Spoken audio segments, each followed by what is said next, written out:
안녕하세요. 안녕하세요. 네, 반갑습니다. 환경보건 문제풀이 시간입니다. 저는 대방연륜고시학원에서 환경보건학 담당하는 이승훈입니다. 오늘 개강이고요. 이번 시간부터 이제 환경보건 기출문제집 새로 나온, 이거 며칠 안 됐어요. 정말 따끈따끈한 책인데, 가장 최근의 문제들을 전부 다 실어놓고, 그리고 출판된 지도 진짜 며칠 안 된 새 책인데, 요걸 가지고 거의 모든 문제를 다 다뤄서 하나하나 여러분들과 함께 같이 풀어볼 겁니다. 물론 해설이 잘 되어 있지만 해설이 있는 것과는 또 별개로 이론 설명들을 또 이해하기 쉽도록 어느 부분에 포커스를 맞춰서 공부해야 할지를 좀 같이 보면서 들어갈 건데요. 우선 교재를 보시면은 처음에 2페이지의 머리말을 보시면, 머리말은 지금 뭐 수년째 사실 바꾸진 않았어요. 왜 그러냐 하면 가장 알짜배기의 용어들이 다 들어가 있기 때문에 이 머리말 지금 아주 널널하게 편집을 해놨잖아요. 2페이지에 걸쳐서. 한번 쑥 훑어보시면은 어디를 공부해야 할지, 어디에서 시험 문제가 많이 나왔을지, 그리고 뭐 제 자랑도 좀 있지만 최신의 정보를 많이 수록하고 있다는 자랑도 좀 있고 그렇습니다. 한번 시간 날 때 읽어보시는 걸 권하고요. 다음 장 넘겨보시면은 목차가 있습니다. 목차는 이제 나이 많은 사람들이 하는 말이고, 차례, 컨텐츠죠. 1장부터 11장까지 되어 있고, 이론서의 순서와 뭐 거의 대동소이합니다. 그 다음에 최종 모의고사가 수록이 되어 있는데, 최종 모의고사는 매년 개정판 나올 때마다 6회 정도로 해서 한 회씩 뒤로 밀어내면서 1회부터가 이제 가장 최신 문제로 들어가게 됩니다.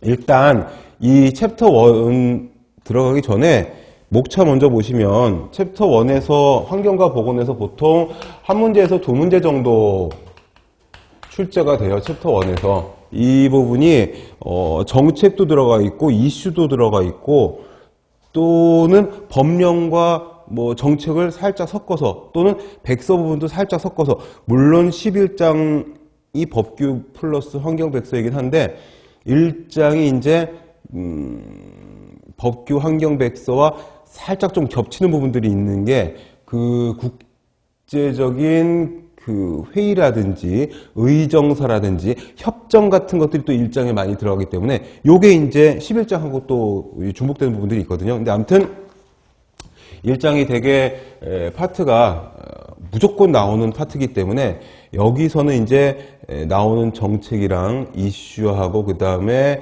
국제적인 협정 포커스를 맞춰서 제가 세봤더니 점점 숫자가 많아지는데, 이 책이 점점 두꺼워지니까 2015년, 16년, 뭐 17년 이렇게 조금 된 문제들 중에서 중요도가 좀 떨어지는 것들은 자꾸 잘라내면서 이제 새 문제를 더 씌우고 있거든요.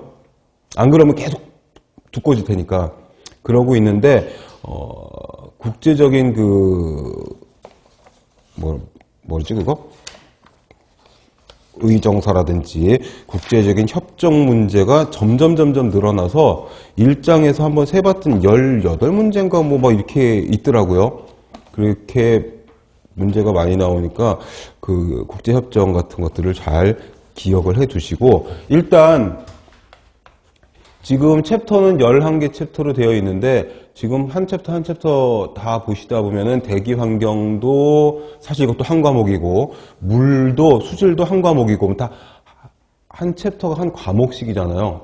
이 법령이란다. 환경이 이게 굉장히 범위가 넓어가지고 그 안에 들어있는 경향, 출제 경향 정도, 이게 옛날 문제 다르고 요즘 문제 다르고 경향들이 살짝 좀 파도를 치듯이 어느 한 해에는 국제적인 이슈가 많이 나왔다가 어느 한 해에는 또 감염병 역학 쪽이 좀 많이 나왔다가 이게 살짝 좀 이게 파동이 있더라고요. 그래서 그런 것들을 좀 매년 좀 변화가 있으니까 연도별로 문제의 출처와 연도가 다 나와 있으니까 그걸 보시면서 같이 보시면 되겠습니다. 그리고 우리 책은 이 기출문제집이라고 되어 있고, 예상문제라든지 적중문제 이런 거는 한 문제도 없어요.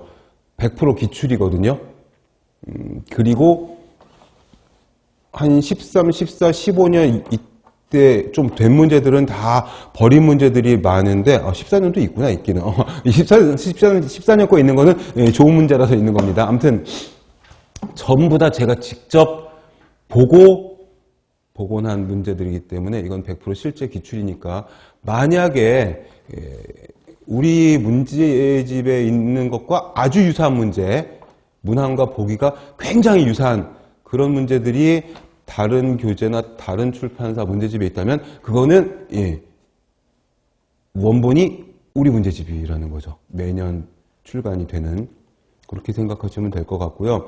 그리고 두 번째로 말씀드릴 게 이제 이런 시간에 말씀드렸었지만 이거 독학해도 돼요. 환경보건이라는 게 거의 뭐 한 85% 이상은 암기 과목이기 때문에 사실은 뭐 독학을 하고 강의 안 듣고 그냥 똘똘한 이론서랑 문제집 갖다가 드립다 외워도 80점, 85점 정도는 맞을 수가 있어요. 근데 누차 말씀드리지만 우리가 80점, 85점 맞자고 지금 여기 나와서 이러고 있는 게 지금 아니잖아요. 거의 95점이나 만점 정도를 맞아가지고 다른 과목에 좀 보탬이 될 수 있는 효자 과목을 만들려고 있는 거니까 요게 이제 그저 약간의 정성으로 만점 가까운 문제를 왜 자꾸 만점 가깝냐 하면 이 책만 보면 무조건 만점이다 말씀을 못 드리는 게 이게 지엽적인 문제가 한 문제 정도씩 꼭 나오거든요.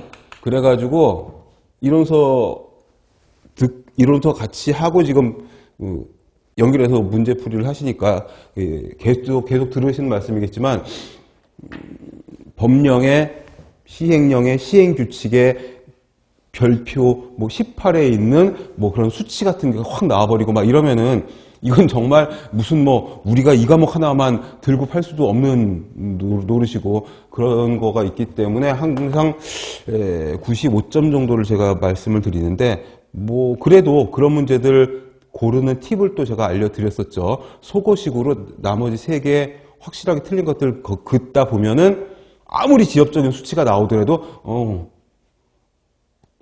정답을 고르실 수가 있을 거예요. 그래서 이 지엽적인 문제도 정답을 고르는 팁이 있으니까 그거를 문제풀이를 통해 가지고 요거는 정말 전국 각지를 돌아다니면서 장돌뱅이도 아니고 전국을 돌아다니면서 제가 직접 시험을 보면서 실제 문제를 보면서 선택지 4개 중에서 정말 저도 처음 보는 법령의 별표의 수치가 나왔는데 나머지 보기 3개를 보니까 야 정답이 뭔지 알겠다 이런 실전에서 필드에서 익힌 팁 있지 않습니까? 그런 것들을 해당 문제를 보면서 설명을 해드리려고 합니다. 그리고 마지막 이제 최선답. 방금 드린 말씀도 이 최선답. 시험지 겉장에 가면은 써있는 말. 본 시험은 시험 문제를 잘 읽고 문항의 취지에 가장 적합한 하나의 답을 고르는 시험입니다. 이거 최선답.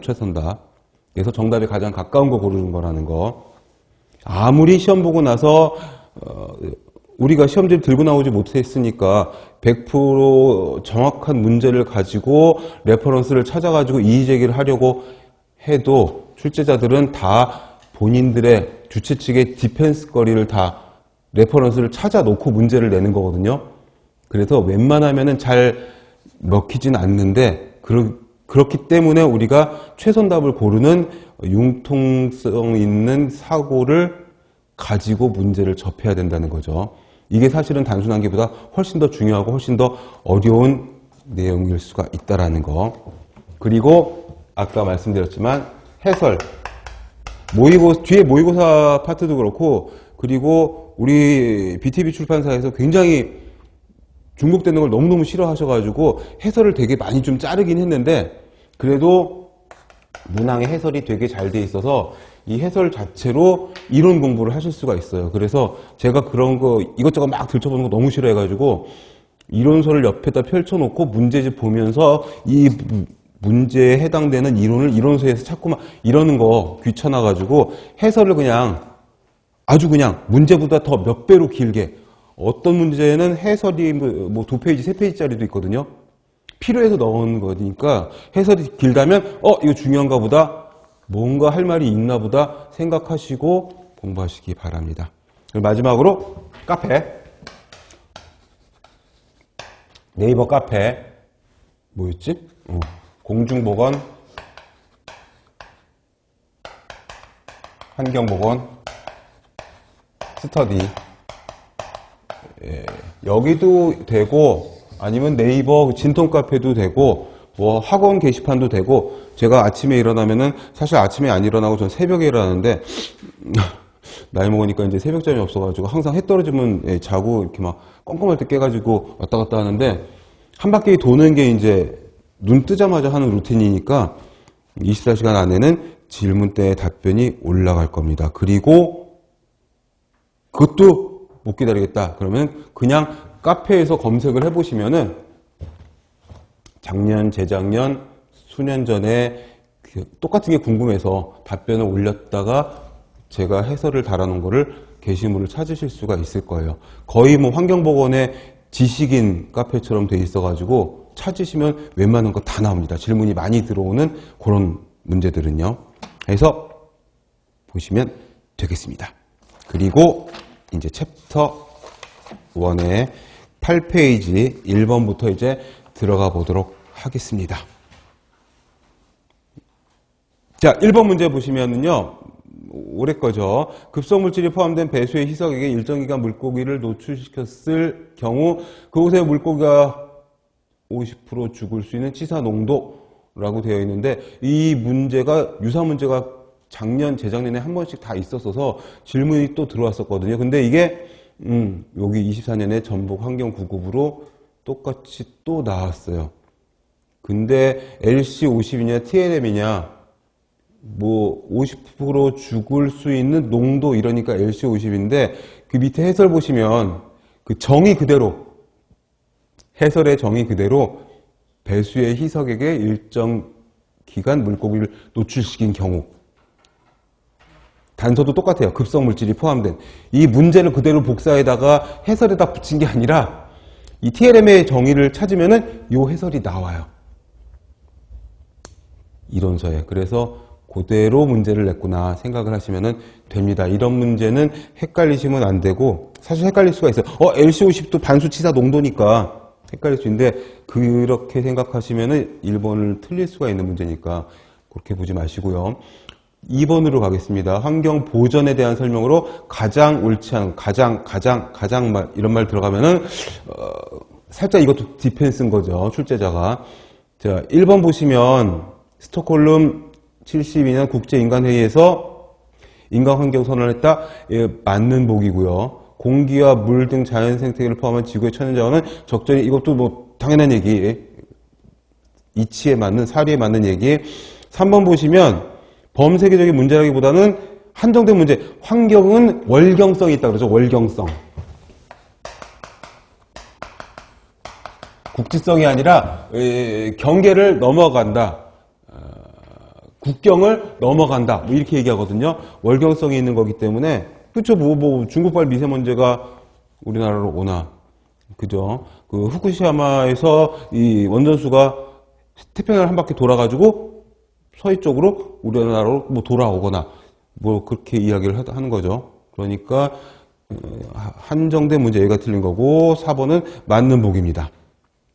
당연히 맞는, 그 광역성 또는 월경성, 해설에도 나와 있다시피. 그 다음에 3번 보시면은 오존층 파괴의 원인 물질인 염화불화탄소, 클로로플로르 카본의 약자죠. 그래서 염화불화탄소, 요거의 대표적인 상품명이 이제 저기서 만들어낸, 듀퐁에서 만들어낸 프레온 가스잖아요.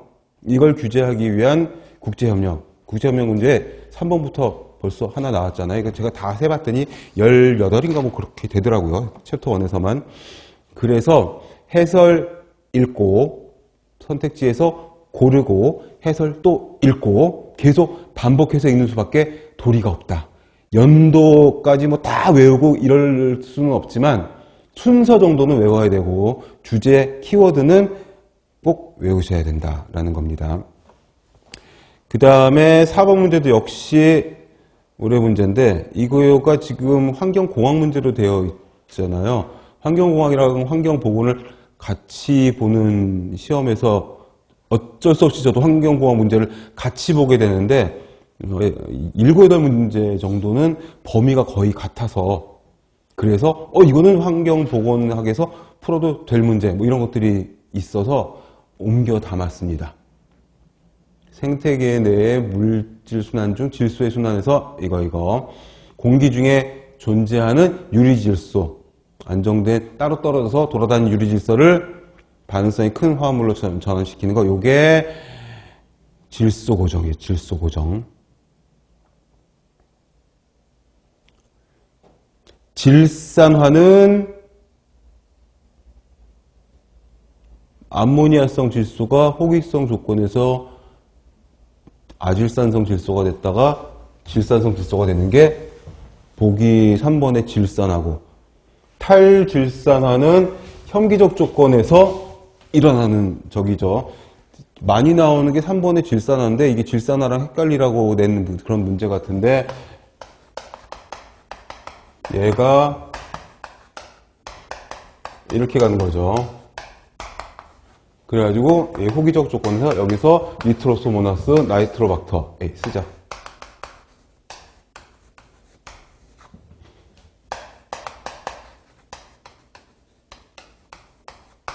하고 이렇게 관여한다는 거. 5야? 2야? 써놓고 나니까 되게 어색하네. 2죠. 네.